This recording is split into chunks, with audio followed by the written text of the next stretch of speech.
aktres na si Bianca Umali nagbigay ng reaksyon sa bagong look ng aktor na si Ruru Madrid.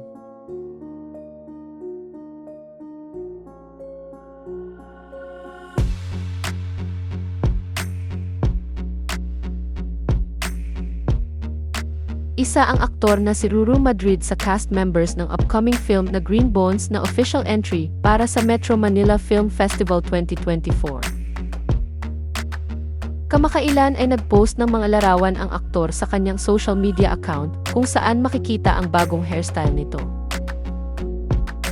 Sabi ni Ruru sa caption ng kanyang post, "Bagong yugto, bagong tabas."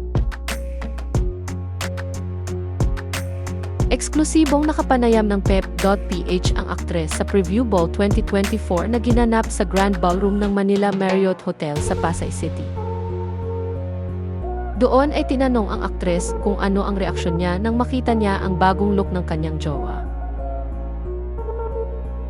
Anya, "I love every way that he looks. I'm all out support sa lahat ng ginagawa niya. And his hair just made me fall in love with him all over again, in a different way, all the time." Samantala, inamin ni Bianca sa panayam sa kanya ng Pep.ph na nasa plano na nila ni Ruru ang pagpapakasal at nakapangako na raw iyon sa kanilang dalawa. Pero ayon sa aktres, kailangan daw nilang tayimingan iyon dahil napakaganda raw ng kung nasaan na sila sa mga karir nila at gusto raw nilang i-maximize iyon.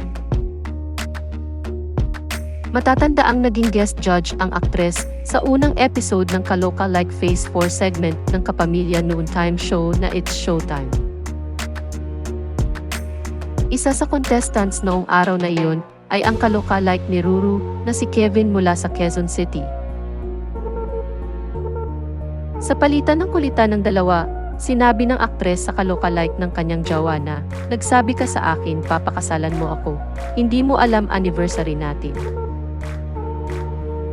Kaya naman sinabi ni Bianca sa panayam sa kanya ng Pep.ph na iniisip ng mga tao na nadulas daw siya nang sinabi niya ang tungkol sa pangako nila ni Ruru. Anya, "At doon na, iniisip ng mga tao na nadulas ako. Baka nadulas ako, di joke lang."